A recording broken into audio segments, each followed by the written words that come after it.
الحمد لله الذي هدانا لهذا وما كنا لنهتدي لولا أن هدانا الله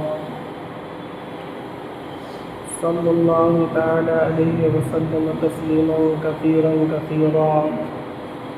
أما بعد، قال الله سبحانه وتعالى: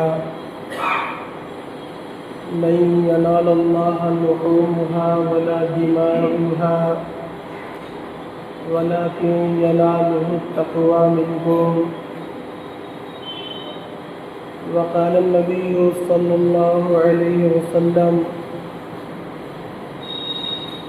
من وجد سعة لأن يضحي ولم يضحي فلا يحضر مصلانا، أو كما قال النبي صلی اللہ علیہ وسلم.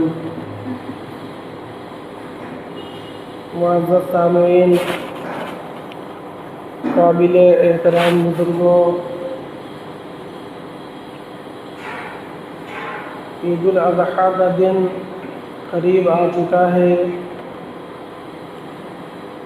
اور جلد ہی آپ دیکھیں گے کہ حجاج کرام عرفات میں ہوں گے اور پوری دنیا کے اندر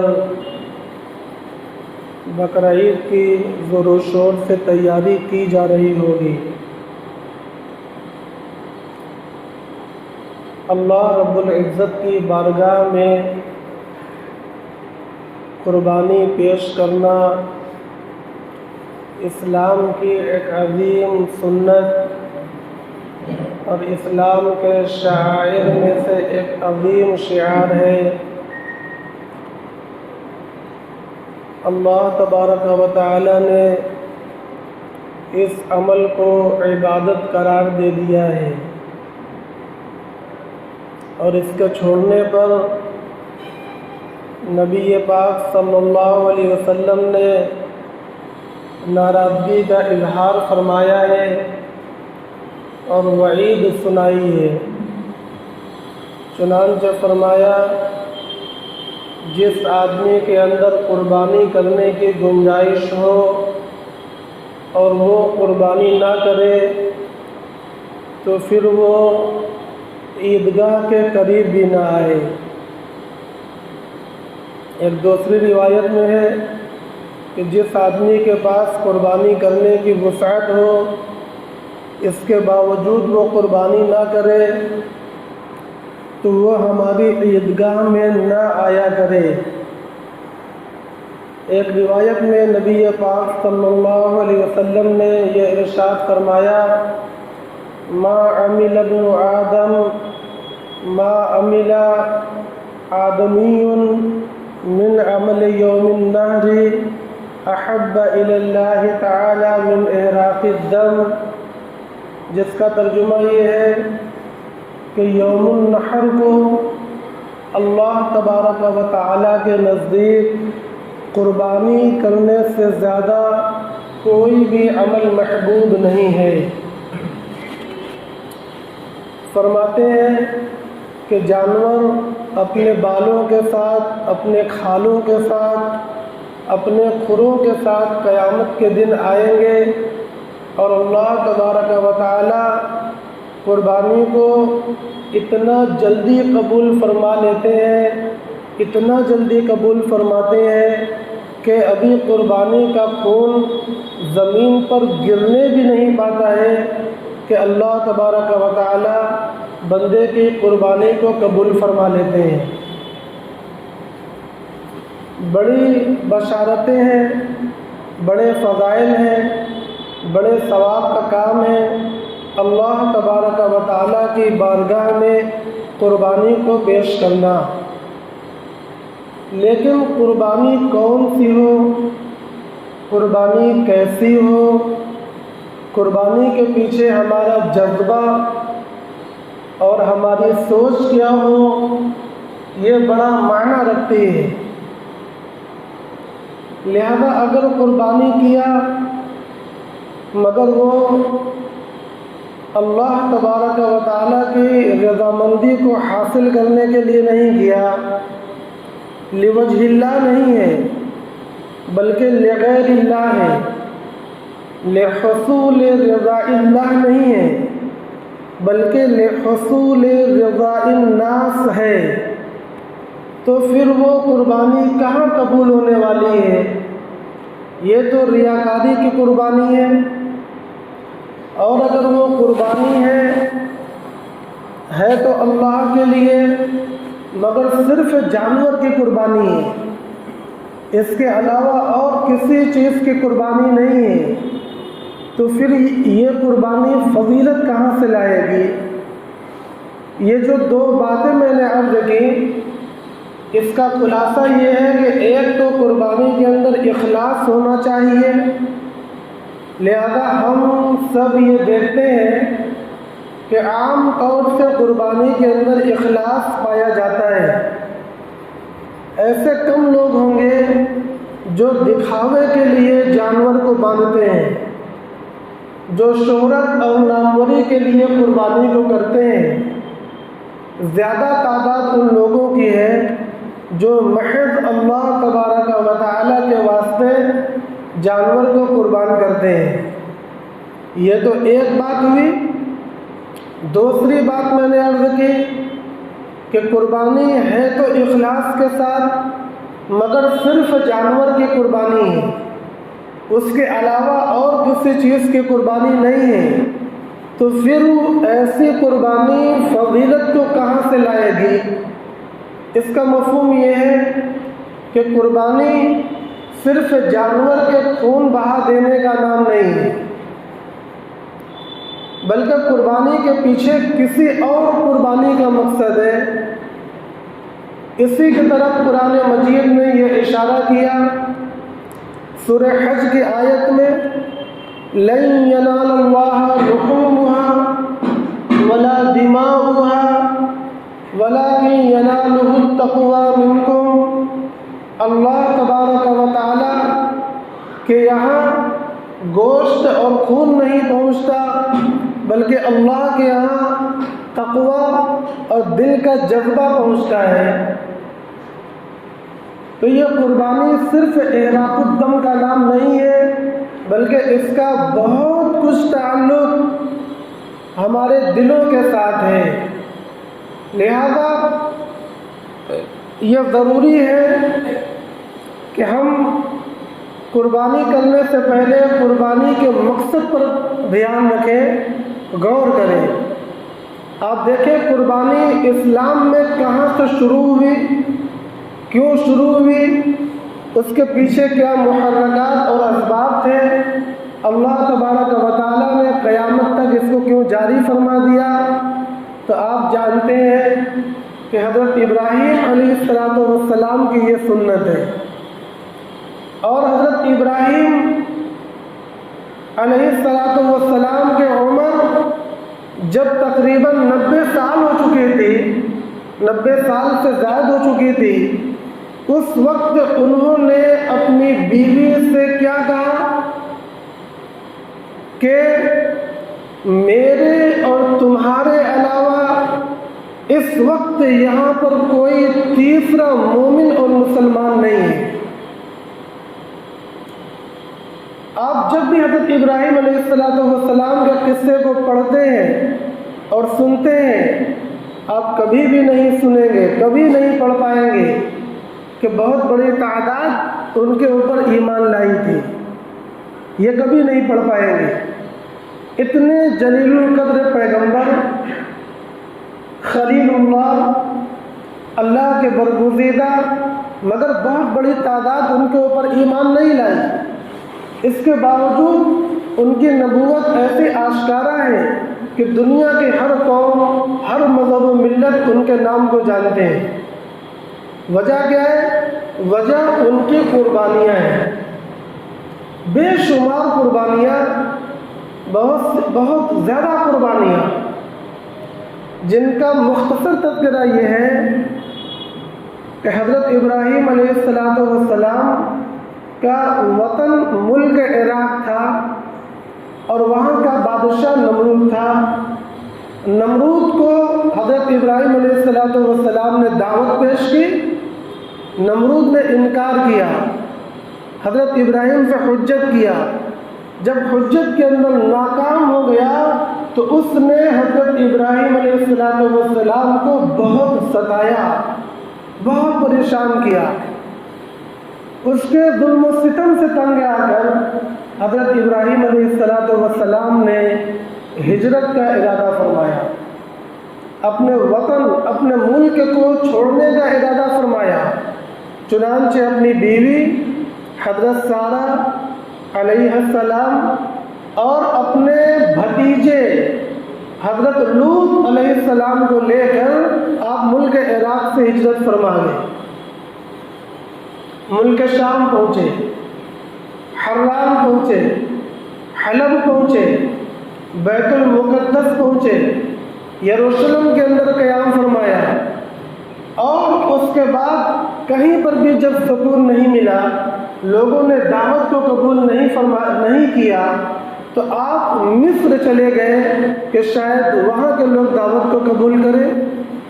مگر مصر میں اس وقت جو بادشاہ تھا، مصر کا اس وقت جو فرعون تھا، وہ نہایت ظالم تھا، اتنا ظالم کہ اگر اس کے ملک میں کوئی باہری آدمی آ جائے اور اس کے ساتھ کوئی نوجوان حسین و جمیل عورت ہو تو وہ اس عورت کو اپنی قید میں لے لیتا تھا اور اس کے شوہر کو قتل کر دیتا تھا۔ یہ اس کا طریقہ تھا۔ لیکن اگر عورت کے ساتھ اس کا بھائی ہو، اس کا بیٹا ہو، اس کا باپ ہو تو پھر ان کو قتل نہیں کرتا تھا، مگر شوہر کو ضرور قتل کر دیتا تھا۔ حضرت ابراہیم علیہ السلام جب ملک مصر پہنچے تو بادشاہ کے جاسوسوں نے خبر کر دی کہ ابراہیم نام کا ایک شخص آیا ہے اور اس کے ساتھ بڑی حسین و جمیل عورت سارہ نام کی ہے۔ بادشاہ نے ان کو گرفتار کروایا اور حضرت ابراہیم علیہ السلام کو دربار میں طلب کیا، پوچھا کہ اس عورت سے تمہارا کیا رشتہ ہے؟ حضرت ابراہیم نے فرمایا ھذا اختی، یہ میری بہن ہے۔ فرمایا ھذا اختی، یہ میری بہن ہے، جبکہ وہ بیوی تھی مگر ان کو بہن کہا۔ کیوں کہا؟ ایک تو اس وجہ سے کہ آدمی چاہے میاں بیوی ہو، رشتے میں، یہ نسب کے رشتے میں، خون کے رشتے میں، مگر دین کے اعتبار سے، ایمان کے اعتبار سے سب کے سب بھائی بھائی ہیں، سب بھائی بہن ہیں۔ ہو سکتا ہے کہ انہوں نے اس وجہ سے کہا دین کے اعتبار سے۔ دوسری بات یہ بھی ہو سکتی ہے کہ انہوں نے یہ سوچا ہوگا کہ اگر میں شوہر کہتا ہوں تو پھر یہ بڑا ظلم کرے گا، مجھے بھی قتل کرے گا شوہر ہونے کی وجہ سے اور میری بیوی کو بھی قید کرے گا، لہذا اس ظلم سے بچنے کے لیے ایسے الفاظ کا استعمال کر دوں جس سے اسے بات سمجھ میں نہ آئے اور ہم فتنے سے محفوظ ہو جائیں۔ جو بھی مقصد رہا ہوگا، انہوں نے کہا ھذا اختی۔ چنانچہ اس بادشاہ نے ابراہیم علیہ السلام کو قتل نہیں کیا مگر ان کی بیوی کو اپنے قبضے میں لے لیا۔ وہ تھی بڑی خوبصورت، حسین و جمیل۔ بادشاہ نے برائی کا ارادہ کیا۔ حضرت سارہ نے 2 رکعت نماز پڑھنے کی اجازت مانگی، وضو کر کے نماز پڑھا اور اللہ سے دعا کیا کہ اے اللہ، میں آپ پر ایمان رکھتی ہوں، آپ کے پیغمبر پر ایمان رکھتی ہوں، میں نے آپ کے پیغمبر کے واسطے اپنی عزت کی ہمیشہ حفاظت کی ہے، آج اس ظالم کے ذریعے سے میری عزت کو پامال نہ فرما۔ چنانچہ حضرت سارہ کا یہ دعا مانگنا تھا کہ بادشاہ بے ہوش ہو کر گر پڑا، گویا جیسے مرغی آنے لگی۔ جب اسے ہوش آیا تو وہ کپ کپا رہا تھا۔ بخاری شریف کے اندر روایت ہے، بڑی لمبی روایت ہے، اور بخاری شریف میں یہ روایت 6 جگہ پر آئی ہے۔ بادشاہ یہ کہنے لگا کہ اگر تم میرے لیے دعا کر دو اور میں اچھا ہو جاؤں تو پھر میں دوبارہ تمہیں ہاتھ نہیں لگاؤں گا۔ چنانچہ حضرت سارہ نے یہ سوچا کہ اگر میری وجہ سے بادشاہ مر جاتا ہے تو بھی ہم لوگوں کی جان جانا یقینی ہے، اس لیے حضرت سارہ نے اللہ سے دعا کی، بادشاہ تندرست ہو گیا۔ یہ کرامت ہے، اور اس کرامت کا بیان بخاری شریف کی اس روایت کے اندر آپ دیکھ سکتے ہیں۔ بہت سے لوگ آج کی تاریخ میں کرامتوں کا انکار کرتے ہیں۔ کرامت کوئی ایسی شے نہیں ہے جس کے انکار کرنے کی ضرورت ہو۔ ہاں، اگر کوئی یہ کہے کہ کرامت کا کرنے والا، کرامت کا ایجاد کرنے والا، کرامت کو پیدا کرنے والا وہ بندہ ہے تو اس کا ہم بھی انکار کرتے ہیں، اور ہم یہ کہتے ہیں، اہل سنت والجماعت یہ کہتے ہیں کہ کرامت برحق ہے، اللہ کے نیک بندوں کے ہاتھوں پر اللہ کے حکم سے ظاہر ہوتی ہے۔ کرامت کا پیدا کرنے والا اللہ ہے۔ کہ اللہ کے لیے بھی مشکل ہے فوراً کسی کو بیمار کر دینا اور فوراً کسی کو شفا دے دینا؟ کہ اللہ کے لیے بھی مشکل ہے؟ جب اللہ کے لیے مشکل نہیں ہے تو پھر کرامت کے انکار کرنے کی ضرورت بھی نہیں ہے۔ چنانچہ حضرت سارہ چونکہ مستجاب الدعوات تھیں، چونکہ سچی پکی مومنہ تھیں، چونکہ وہ بالکل متقی اور پرہیزگار تھیں، اس لیے کرامت کا ظاہر ہو جانا ان کے ہاتھوں سے یہ کوئی بعید العقل بات نہیں ہے، قریب العقل بات ہے۔ چنانچہ ان کی دعا فوراً قبول ہوئی، بادشاہ تندرست ہو گیا۔ جب وہ تندرست ہو گیا تو اپنے خباثت اور شرارتی طبیعت کی وجہ سے اس نے دوبارہ ان کے اوپر ہاتھ ڈالنے کی کوشش کی۔ پھر حضرت سارہ نماز میں کھڑی ہو گئی، اللہ سے دعا کیا، وہ پھر بے ہوش ہو کر گر پڑا اور ہوش میں آنے کے بعد چھٹپٹانے لگا، التجا کرنے لگا، اب اگر تم دعا کر دو میں صحیح ہو جاؤں تو میں وعدہ کرتا ہوں تمہیں ہاتھ نہیں لگاؤں گا۔ حضرت سارہ نے دوبارہ دعا کیا، اس نے تیسری بار بھی گستاخی کی، حضرت سارہ نے تیسری مرتبہ اللہ سے دعا کیا، وہ بیمار ہوا، پھر صحیح ہوا۔ اب اس کے بعد اپنے درباریوں سے وہ کہنے لگا کہ تم کسی انسان کو پکڑ کر نہیں لائے ہو، یہ تو کوئی شیطان تم میرے پاس لے کر چلے آئے، لے جاؤ ان کو۔ واپس بھیج دیا۔ یہ جو اس نے لفظ شیطان کہا، اس نے اپنا رعب اور دبدبا اپنے لوگوں پر برقرار رکھنے کے لیے کہا ہے، ورنہ اس کے دل پر حضرت سارہ کی ہیبت اور ان کی عظمت طاری ہو گئی۔ چنانچہ اس نے کیا کیا کہ اپنی ایک سگی لڑکی کو حضرت سارہ کی خدمت میں دے دیا، بادشاہ ہو کر، کہ ان کو آپ لے جائیں اور یہ میری بیٹی آپ کی خدمت کرتی رہے گی۔ چنانچہ اس لڑکی کا نام آجر تھا، آجر، جس کو ہم لوگ ہاجرہ کہتے ہیں۔ یہ ہاجرہ اصل لفظ نہیں ہے، آجر لفظ ہے، بڑا آ جارا آجر۔ یہ چونکہ مصر کی بات ہے، مصر کی زبان دوسری ہے، اور جب یہ لفظ عرب میں آیا تو عرب اس کو اپنے انداز میں بولے ہاجر، اور ہم لوگ ہاجرہ کہتے ہیں، جبکہ عربی کتابوں میں ہاجر ہی لکھا ہوا ہے، عرب والے ہاجر کہتے ہیں، ہم ہندوستان پاکستان کے لوگ ہاجرہ کہتے ہیں۔ بہرحال تو حضرت ہاجرہ کو لے کر حضرت سارہ ابراہیم علیہ السلام کے پاس گئیں، وہ بھی اسی قلعے کے اندر موجود تھے۔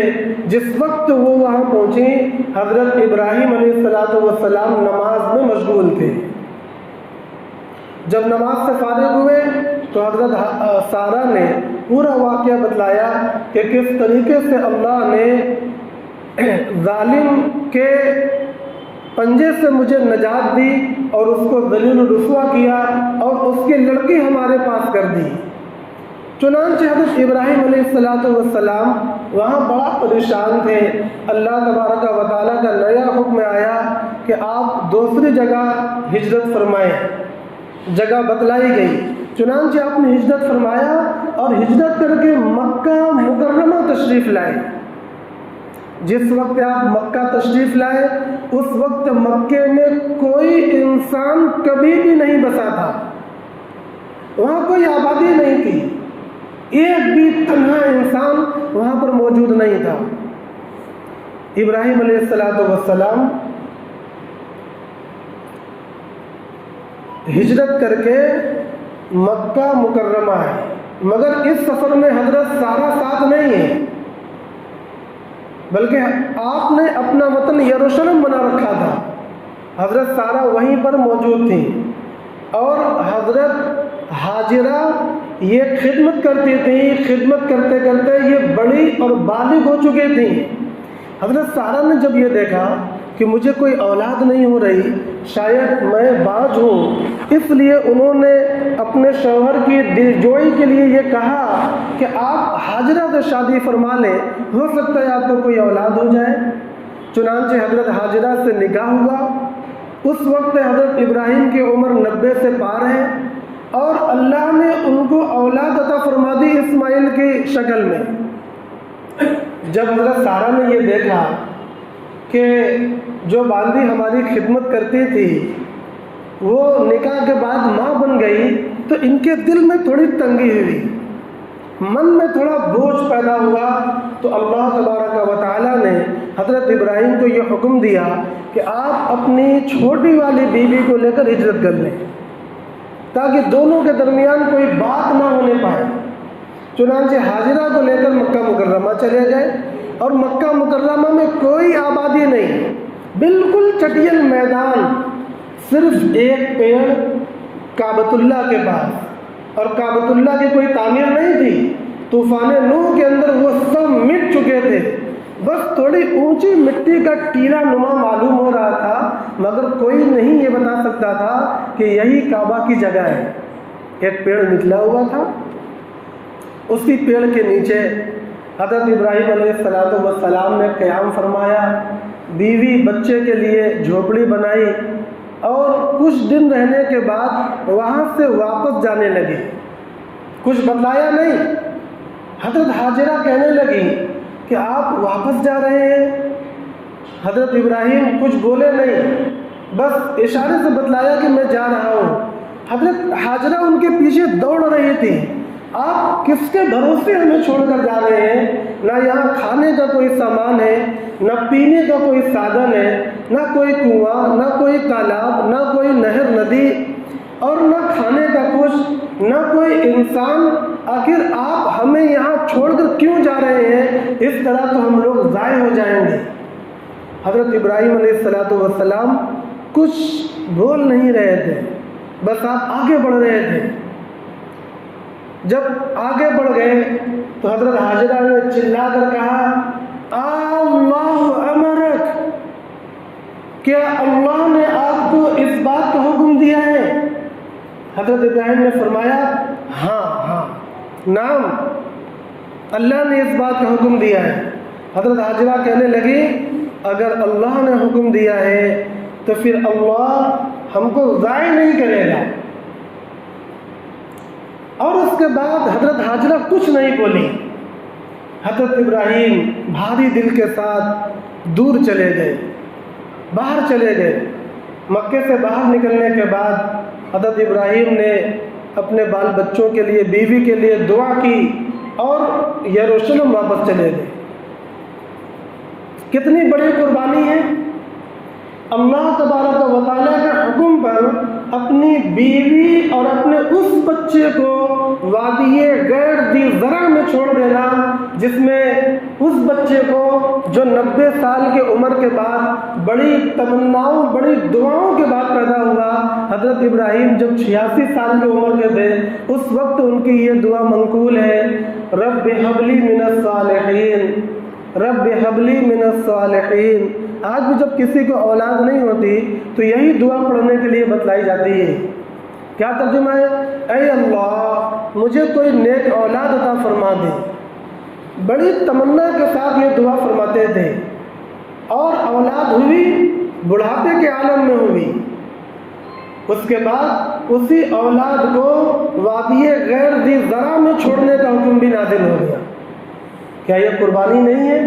کوئی دے سکتا ہے، مگر اللہ تبارک و تعالیٰ پر کامل ایمان رکھنے والے اور اس بات پر ایمان رکھنے والے کہ کامیابی اللہ کے حکم کو پورا کرنے میں ہے، اور جس طرح اللہ کہے اس طرح پورا کرنے میں ہے، ایسے بندے کے لیے پھر یہ کوئی بڑی بات نہیں ہے۔ یہ کر کے دکھایا ابراہیم علیہ السلام نے، اور ان کی بیوی حضرت ہاجرہ کی قربانی۔ شوہر جا رہے ہیں بے آس بے آسرا، کوئی عورت جانے دے گی؟ جانے نہیں دے گی، یا تو ان کو بھی روکے گی یا وہ بھی ساتھ میں واپس چلی جائے گی۔ مگر جب یہ پتہ لگا اللہ امرا کا کہ اللہ نے آپ کو یہ حکم دیا، فرمایا نعم، کافر کوئی بات نہیں۔ جب اللہ نے یہ حکم دیا تو پھر اللہ کے حکم کو پورا ہی کرنا ہے۔ گویا وہ اپنے حال دل سے یہ کہنا چاہ رہی تھی، چنانچہ انہوں نے ان لوگوں نے قربانی دے دیا۔ اسی وادی غیر ذی زرع کے اندر انہوں نے قیام کر لیا۔ ایک تھیلے میں کھجور، ایک مشکیزے میں پانی، کتنے دن چلے گا؟ ہفتہ، 15 دن، مہینہ بھر، اس سے زیادہ تو نہیں چلنا ہے۔ کھجور ختم ہو گئی، پانی ختم ہو گیا، بھوک اور پیاس کی شدت سے حضرت ہاجرہ کے سینے میں دودھ بھی نہیں اتر رہا ہے جو بچے کو پلا سکے۔ کتنا چھوٹا بچہ، اور اس کو اس طریقے سے چھوڑ کر جانا، یہ کچھ عقل میں آنے والی بات نہیں ہے۔ مگر حقیقت یہ ہے کہ عشق و محبت کی باتیں عقل میں آتی بھی نہیں، لہذا اگر دنیا اس پر اعتراض کرے گی تو وہ اس لیے اعتراض کرے گی کہ وہ عشق و محبت کی باتیں عقل پر پرکھنا چاہتی ہے، جو کہ پرکھی نہیں جا سکتی۔ چنانچہ حضرت ہاجرہ بہت پریشان ہو گئیں اور پانی کی تلاش میں وہ اٹھ کھڑی ہوئی۔ انہوں نے دیکھا کہ ایک طرف تھوڑا پہاڑ کی طرح اونچا ہے، وہ اس پر چڑھ گئی، صفا پہاڑی پر چڑھ گئی، اور ادھر ادھر دیکھنے لگی کہ شاید کوئی پانی نظر آ جائے، کوئی انسان نظر آ جائے، کوئی پرندہ نظر آ جائے جس سے یہ سمجھ میں آئے کہ کہیں پر کچھ ہے، مگر کچھ نہیں تھا۔ چنانچہ پہاڑی سے وہ اترنے لگی، جو تھوڑا ڈھار تھا، اور اس ڈھار میں پہنچنے کی وجہ سے بچہ نظر نہیں آ رہا تھا۔ چنانچہ وہ وہاں پر دوڑ کر تھوڑا مروہ کی طرف چڑھی۔ جب ذرا اونچائی پر چڑھی تو وہاں سے بچہ نظر آنے لگا، گڈھے میں جانے کے بعد نظر نہیں آ رہا تھا۔ اسی طریقے سے انہوں نے 7 چکر کیا اور پانی کو تلاش کرتی رہیں۔ اسی کو آج صفا مروہ کہتے ہیں۔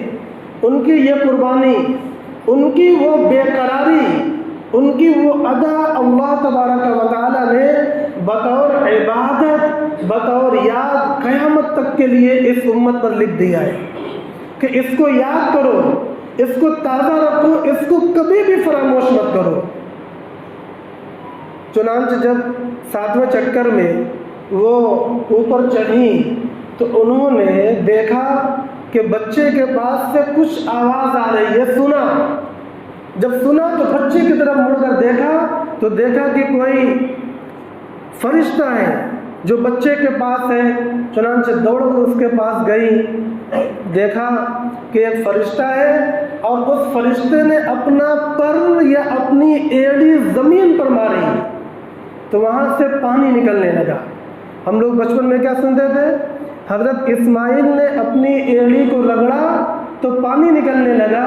ایسا نہیں ہے، بخاری شریف کی روایتیں اور دوسری تمام مستند کتابوں کی روایتیں یہ بتاتی ہیں کہ فرشتے نے یا تو اپنا پر مارا یا پھر اپنی ایڑی مارا تو وہاں سے پانی نکلنے لگا۔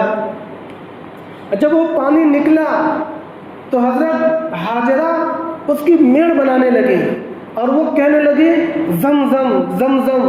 زمزم کا معنی ٹھہر جا، ٹھہر جا، زم کا معنی ٹھہر جا، 2 بار بول رہی تھی، زمزم زمزم، ٹھہر ٹھہر، یعنی اس کو وہ بھاگنے نہیں دینا چاہ رہی تھی۔ حضرت نبی پاک صلی اللہ علیہ وسلم نے ایک موقع پر ارشاد فرمایا کہ اللہ ہاجرہ پر رحم فرمائے، اگر وہ اس کو نہ روکتی تو یہ سوتی نہر بن جاتی مکے کے اندر، مگر حضرت ہاجرہ نے ان کو روکا کیا کسی انسان کے روکنے سے کوئی نہر رک جائے گی؟ میں پھر بتلاتا ہوں، یہ حضرت حاجرہ کی کرامت ہے، وہ سارہ کی کرامت تھی، یہ حاجرہ کی کرامت ہے۔ بے شمار کرامتیں اسلام کے مستند کتابوں کے اندر ہیں، اس کے باوجود کوئی یہ کہے کہ ہم مسلمان ہیں اور پھر یہ کہے کہ ہم کرامت نہیں مانتے، یہ عجیب حماقت اور ناعقلی کی بات ہمیں معلوم ہوا کرتی ہے۔ بہرحال انہوں نے اس پانی کو روکا، اس پانی میں غذائیت بھی ہے اور اس پانی کے اندر طعمیت بھی ہے اور پانی کو پیاس کو دور کرنے والی تمام صفات بھی ہیں۔ اسی پانی کے سہارے حضرت حاجرہ وہاں رہنے لگی۔ حضرت اسماعیل بڑے ہو گئے، مگر حضرت ابراہیم ہر چند مہینوں کے بعد یروشلم سے مکہ تشریف لاتے، اپنی بیوی بچوں سے ملتے، حال احوال دریافت کرتے۔ اتنے دن گزر گئے مگر مکے میں 2 لوگوں کے علاوہ ابھی تیسرا کوئی نہیں ہے۔ اس بیابان کے اندر قربانی دینے والوں کے لیے آپ دیکھیں کیا حکم نازل ہوتا ہے۔ حضرت ابراہیم خواب دیکھنے لگے کہ اللہ کی طرف سے حکم ہو رہا ہے کہ اپنے بچے کی قربانی پیش کرو، اپنے بچے کی قربانی پیش کرو۔ آپ نے خواب دیکھا، صبح اٹھ کر غور و فکر کرنے لگے کہ یا اللہ کیا معاملہ ہے، یہ خواب اللہ کی طرف سے ہے یا یہ خواب شیطان کی طرف سے ہے؟ بات خوب سمجھ میں نہیں آ رہی۔ حضرت ابراہیم غور کرنے لگے، اسی غور کرنے کو عربی میں ترویہ کہتے ہیں۔ کیا کہتے ہیں؟ ترویہ۔ لہذا ایک دن کا نام پڑ گیا یوم الترویہ، جس دن حضرت ابراہیم نے یہ غور فرمایا کہ یہ خواب اللہ کی طرف سے ہے یا شیطان کی طرف سے ہے، اس دن کا نام پڑ گیا یوم الترویہ۔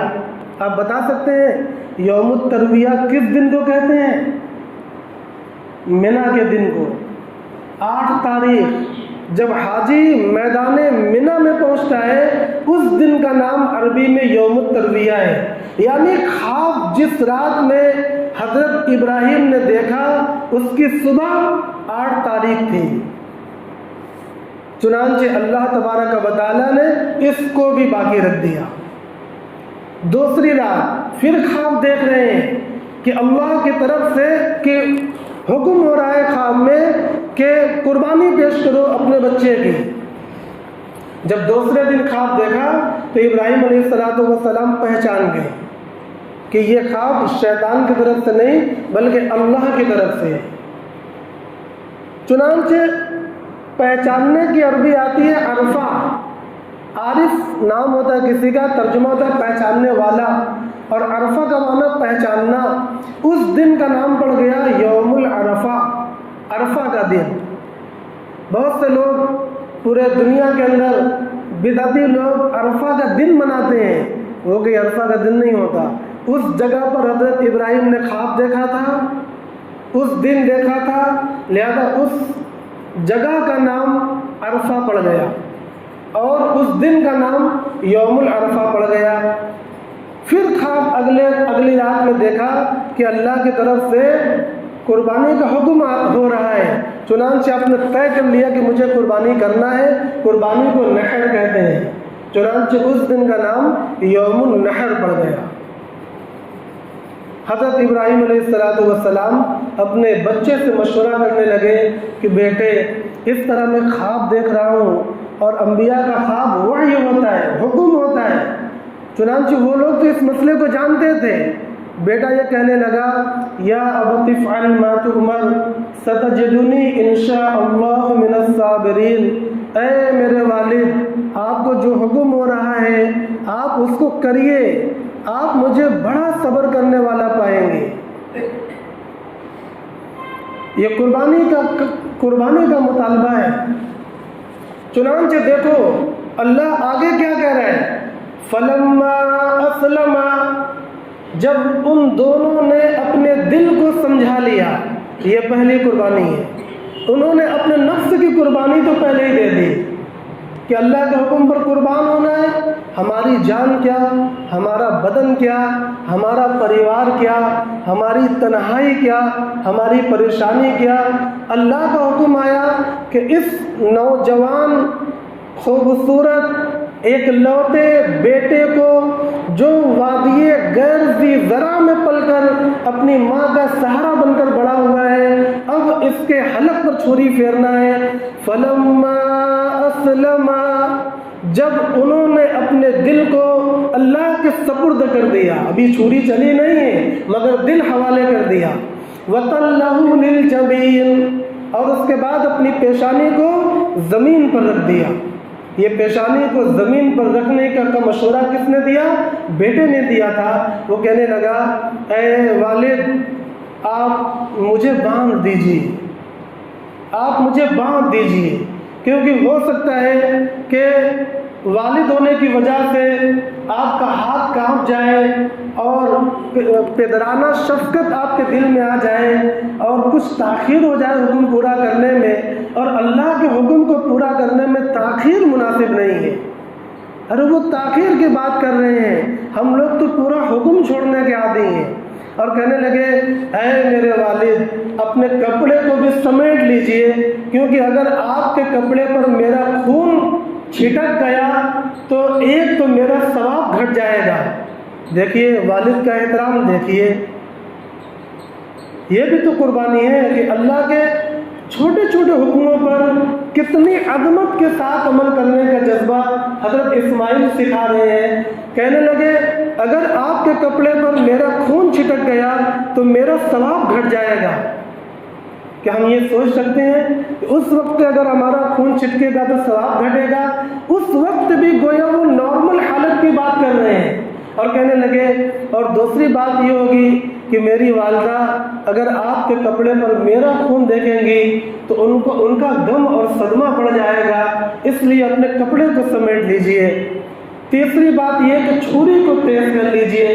چوتھی بات یہ کہ میرے آنکھوں پر پٹی باندھ دیجئے، اور پانچویں بات یہ کہ مجھے پیٹ کے بل لٹائیے گا، کیونکہ اگر میرا چہرہ آپ کی طرف ہوگا تو شاید آپ کو حکم پورا کرنے میں کوئی دشواری پیش آوے۔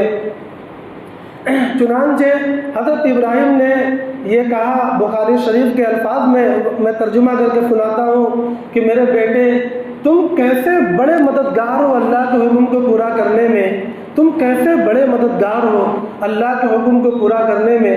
چنانچہ یہ لوگ اللہ کے حکم پورا کرنے میں لگ گئے۔ میں نے سیرت الاسلام نامی کتاب میں پڑھا ہے، یہ بھی مستند کتاب مانی جاتی ہے کہ حضرت اسماعیل نے بعد میں یہ کہا کہ ابا جان آپ رسی کھول دیجئے، آپ رسی کھول دیجئے، کیونکہ مجھے ایسا لگتا ہے کہ فرشتے کیا کہیں گے کہ بتاؤ اس کو ہمت نہیں تھی، ہاتھ پر بدوا کر ذبح ہو رہا ہے، مجھے فرشتوں سے شرم آتی ہے، اس لیے رسی کھول دیجئے۔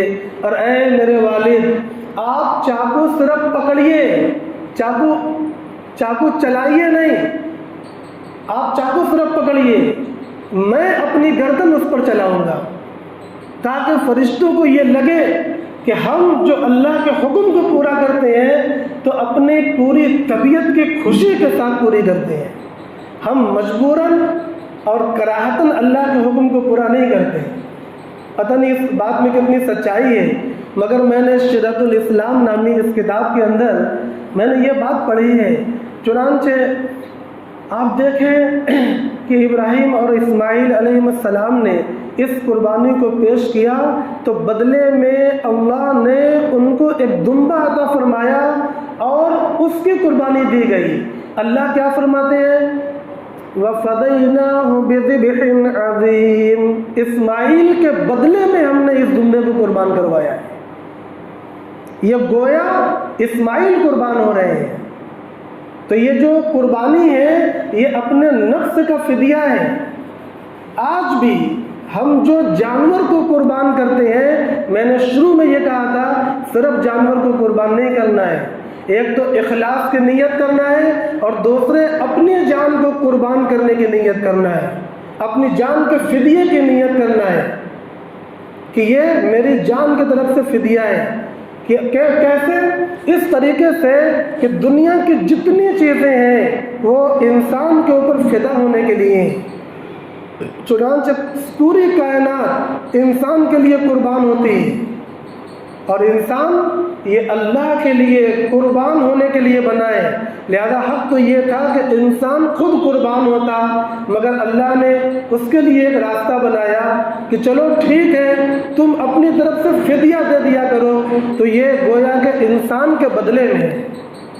لہذا ہماری قربانی کس طرح کی ہونی چاہیے، کس جذبے اور نیت سے ہونی چاہیے، ہمیں اس کا دھیان رکھنا چاہیے۔ محترم بھائیوں اور دوستوں، خوب خوش دلی کے ساتھ جانور کو خریدنا اور اس کو اپنے سے مانوس کرنا، اور بڑی خوبصورتی کے ساتھ تمام سنتوں کی رعایت کو انجام دیتے ہوئے اس کو قربان کرنا ہے۔ اس میں کہیں گندگی نہ ہو، کہیں بدمزگی نہ ہو، کہیں کسی کو تکلیف نہ پہنچے، بلکہ ہمیں تو ابراہیم و اسماعیل علیہ السلام کے مظہر کا، ان کے منظر کا اپنے گھر کے اندر منظر پیش کرنا ہے۔ یہ ہے قربانی۔ جانور کو خرید لینا، اس کو دوڑا دینا اور بدتمیزیاں کرنا، یہ قربانی نہیں ہے۔ اللہ تبارک و تعالی ہم سب لوگوں کے لیے آسان فرمائے۔